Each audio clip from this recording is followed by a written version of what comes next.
And we're back. And if you're joining us right now, we're getting our second segment for this morning started, and we are shifting gears. And we are getting an update from ASR B.E.C in relation to all that is going on with them in the sugar industry. And joining us via Zoom is Mac McLaughlin, who is the Vice President of International Affairs for ASR B.E.C, as well as Sean Chavaria, who is the Director of Finance. Good morning. Good morning, Marlene. Good morning, Gavin, and to the viewers. Yep, and thank you for joining us. We know that a lot has been going on, and certainly we've been reporting about it, of the developments in the sugar industry recently. One, and of course, one of the big issues which people have been talking about is the tensions that were ongoing between the Cane Farmers Associations and B.E.C in relation to the signing of the agreement. So perhaps, for the benefit of our viewers, maybe Mac, you can describe in a nutshell what exactly was going on and where we are right now. Sure, thanks, Gavin. Yeah, I mean, we're in the process now of meeting with one of the farmer associations. You're aware there are 4 farmer associations, and we have long-term cane purchase agreements with 3, and we're meeting with the 4th one. At the moment, we've started that process of meetings to discuss a way forward for both the mill and BSCFA when it comes to how we calculate the value for cane. I mean, it's difficult because a false narrative has kind of become accepted wisdom in Belize that the farmers get a raw deal from B.E.C, whereas in fact this isn't the case. I mean, the cane value sharing agreement that we have here is one of the most generous in the region.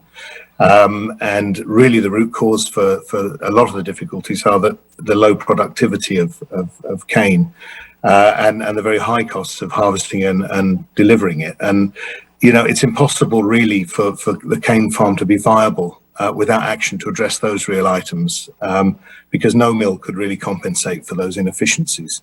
So, and the other issue that's not well understood, I think, is that that the sugar cane price is directly related to the global price of sugar. It's not something that B.E.C makes up.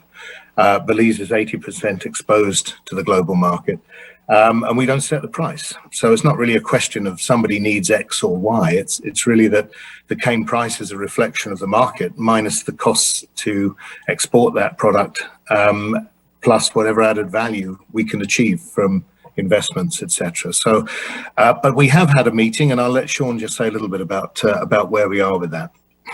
Yes, thanks, Mark. Morning again, Marlene and Gavin. As Mark said, we've resumed discussions with the BSCFA on signing a new long-term agreement. The meeting, was cordial, and we've exchanged information since that time. BSCFA is currently reviewing some information that we've provided. We're working on providing some additional information as well, particularly that related to the power plant and its business, to try to wrap up some discussions there. So really the next step would be for us to receive feedback from the BSCFA on those discussions. It is our objective to try to get an agreement signed before the end of the crop. There's certainly from our end the good faith and willingness to get this done. We need to get it done. And so we'll be doing our level best to, try to ensure that the parties meet regularly, make progress, so that we can hopefully sign an agreement before the end of the crop. Now, the impasse that we faced earlier this year was a result of already realizing that you had very different versions of what you wanted in the agreement. Now you have a longer deadline to get to a compromise. Are you finding that there is room for a compromise from both you, ASR B.E.C, and the farmers? Yeah, Well, I mean, Marlene, we have come a long way down the track of really accepting the principle behind what BSCFA was suggesting, which is that we move away from what we call an ex-mill or a net strip value formula, i.e. that's where, you take the value of sugar and you share that value at the point where it's produced at the mill, and then you deduct various charges for the export of that sugar, for producing added value sugars, that type of thing. And we've already gone back to the BSCFA saying, look, if they want that type of agreement, then we're very, very happy to discuss it with them, and we've put out a proposal to them on that basis, which would basically pay them on the basis of raw sugar, which is a known price. There's no conjecture. There's no questions. I think we're a bit fed up with with people sort of telling us all the time that we're ripping people off and doing this and that. We'd rather move away from that, frankly. And that this kind of agreement would do that. It would be very clear how much gets paid for sugarcane, and we would handle all the rest of it, which is the exporting of it and everything else. So, really, what we need to see is what. Is what BSCFA really want. I mean, that's kind of where we need to be, because evidently in that structure we wouldn't be sharing the kind of value that we can at the moment, because there's a very different type of commercial agreement. So, our point of view on this, in general, is look, we're happy to come to a reasonable conclusion on this thing that doesn't disadvantage either side. And we're, in good faith, very much prepared to do that.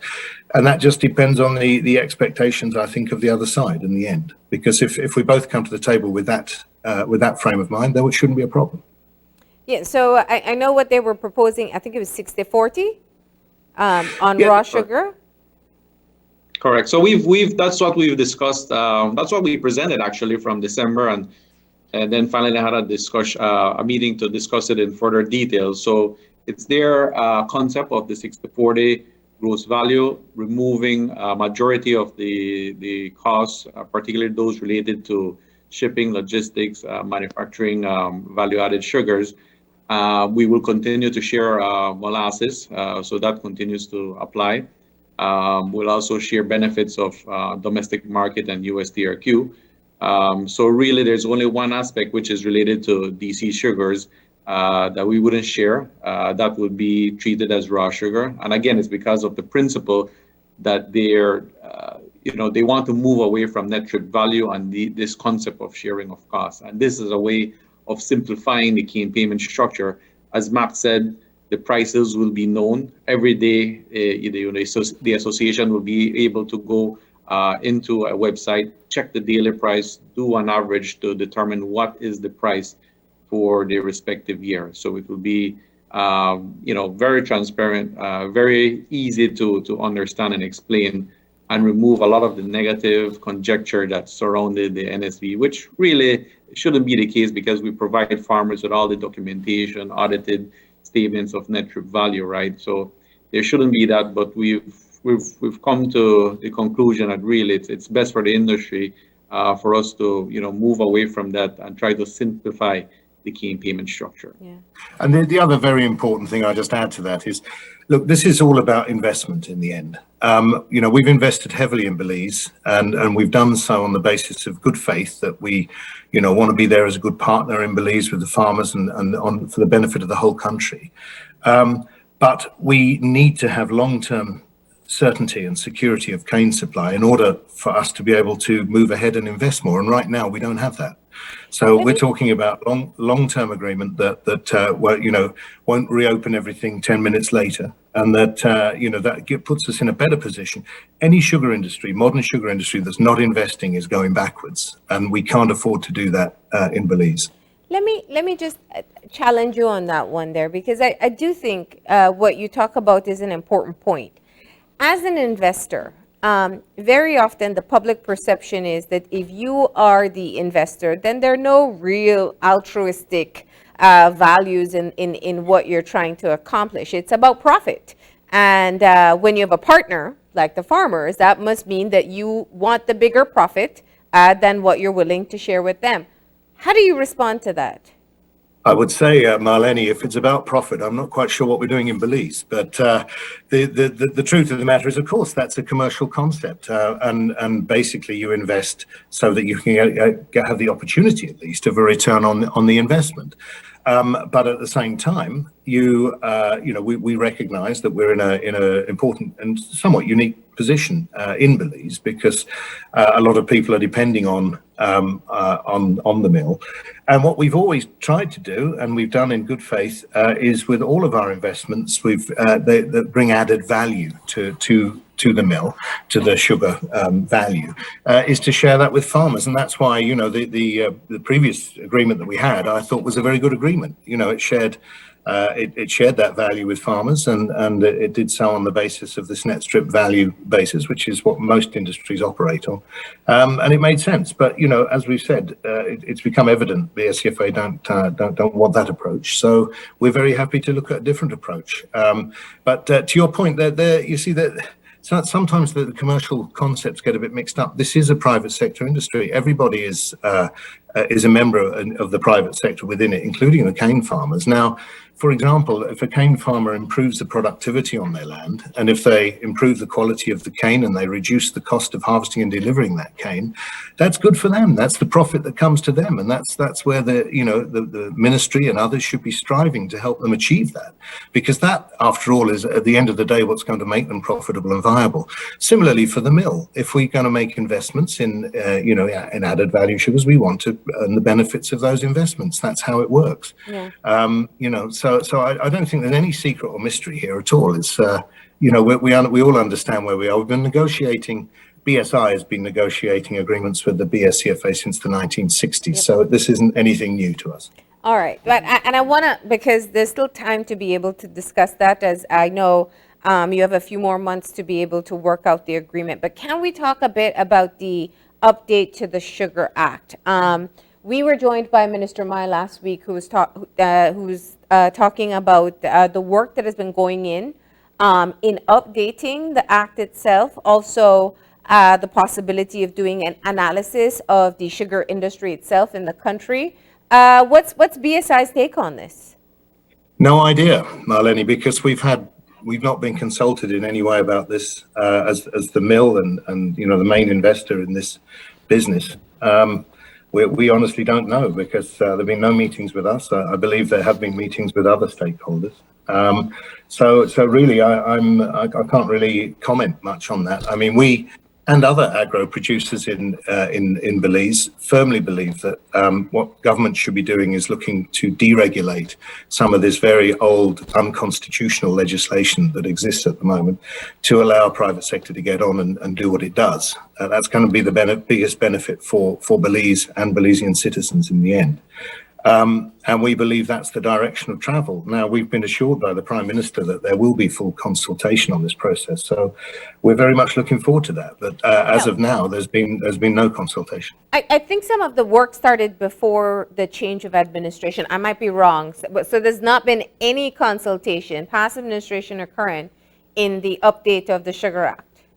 No, what was circulated was a 10-year-old report from a consultant, which basically was, in my opinion, was layering on a number of elements or potential elements for reform that would actually compound the fact that that the current legislation is out of whack with the Constitution, and therefore I don't think would be a very helpful starting point. So I don't know if that's where we're coming from or whatever, but I think clearly in a situation like this, where there are key component parts, including the mill, there needs to be an open discussion, conversation that leads to the best possible outcome. I mean, that's just common sense. And so we're very much looking forward to having that opportunity and taking part in it, because after all, that's the thing that's going to guide investment for this industry in the end. And what are some of the things that you would like to see change in terms of the regulations, the existing regulations?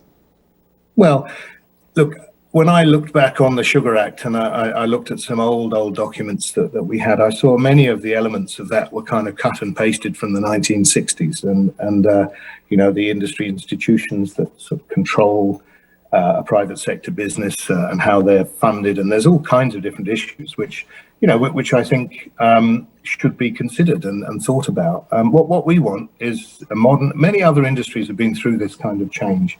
We've seen it in Australia, we've seen it elsewhere, where the industry itself has been able to look at what it needs effectively to manage situations.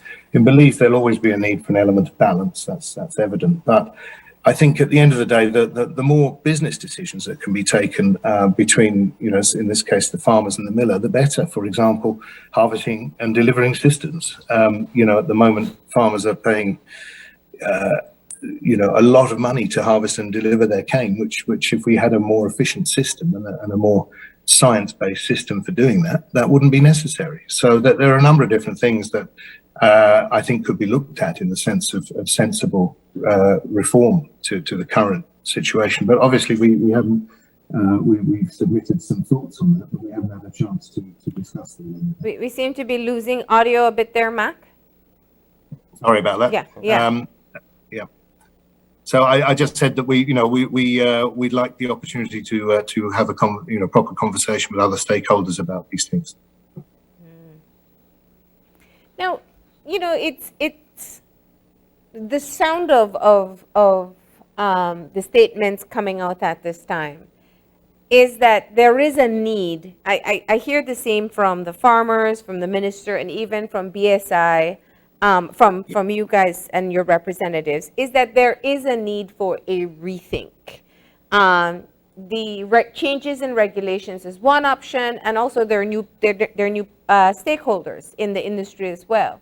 Perhaps it's time for a sit-down, a collaboration of sorts to decide the way forward for the industry. In other words, or infighting takes away from the focus of being able to be more competitive in the global market. That's where our fight is, being able to have a better presence and get a better price.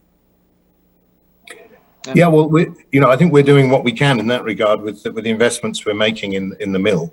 But I agree. I mean, that's what consultation's all about. It's about examining what's going to lead to a path to a better future for everyone, and that's important. I don't know, Sean, what's your view? No, and that was our initial feedback when they circulated this old draft document. That it was written in a different time and a different era. So much has changed since that document that draft document was prepared.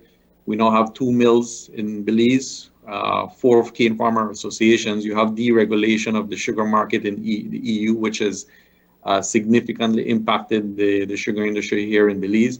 And so we need to change. And what has really kept this industry going is the private sector investment that has taken place, both from the mill and farmers, right? Because farmers sensed the positivity when ASR came in.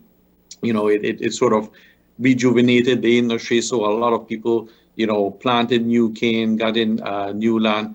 And so they've also played their part in trying to keep this industry going, right? And so the laws, the Sugar Act should reflect and be more of an approach to drive investment, to encourage investment, to see how we could reduce costs in the industry, improve productivity, right? So that we're more competitive in the global market, because we're 80% dependent on what happens on the global market, the commodity price for sugar, right? So profits are not guaranteed here in this business, right?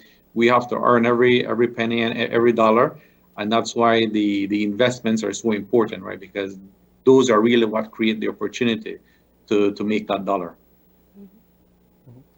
And what does that sort of investment look like from ASR and B.S.I? Perhaps people might understand better if they knew exactly how you guys were investing to improve the industry long term. Well, I mean, sorry, Sean, carry on. Yeah, 2 of the more recent and very critical investments that we've made. One is to expand production of value-added sugar so that we're not wholly dependent on just the commodity price for raw sugar. We're seeking to enhance the value of that. And as we've explained before, that is shared with the farmers, right, through the existing agreement of net trip value. And that really was in that direct response to the deregulation that took place in Europe in 2017, where overnight preferential prices that Belize used to receive just evaporated. So that's been one major area of focus. We wrapped up that investment, which was around 64 million. And then over the past year, to address the matter of logistics costs, we've been investing 30 million to move operations for raw sugar, logistics, and molasses as well to the port of Big Creek. And again, that will enhance the value that we receive for the sugar, reduce our logistics costs, which again helps both sides in terms of getting a better price for sugar, right? So those are two key components. We've also been working with customers such as Hershey to bring in grant funding to see how we can improve field productivity, lower costs. We've also worked with the IDB in terms of addressing certain field productivity issues and trying to see how we could help farmers. So there's a lot that's been done, but those are some of the more recent ones that we've been doing to try to improve the competitiveness. But I would say at the moment the issue with the uncertainty that's prevailing right now, the future investment projects are in the deep freeze because we need that level of certainty to enable us to continue to move forward. The illegal acts we saw at the beginning of this crop crossed a line, and what is certainty in your mind, Mac? Is it another 7-year agreement with the farmers? What's certainty? Well, I mean, it's that we have the opportunity for those investments to work, and that means a range of things. Yes, it means security of cane supply in a reasonable agreement. Nobody's saying anything about being unreasonable. And it means that the industry is allowed to develop in the way that the industry can to improve its competitiveness, make itself more profitable for everyone to share from. And that again needs to look at regulatory reform and how that can encourage those things to happen. I mean, it's really just about ensuring that the environment is right to make the case for that investment. That's as simple as that, really. If you're wondering what's going to happen next year or the year after, and concerned about various different issues across the board, then it's very hard to make that case. Yeah. So would you say that this is a critical year in terms of looking at the future planning for the company? Yes, I would say that. Mm-hmm. All right. Anything else you'd like to share with us this morning? We know the crop season is ongoing. You had some challenges with metals being found in the cane supply.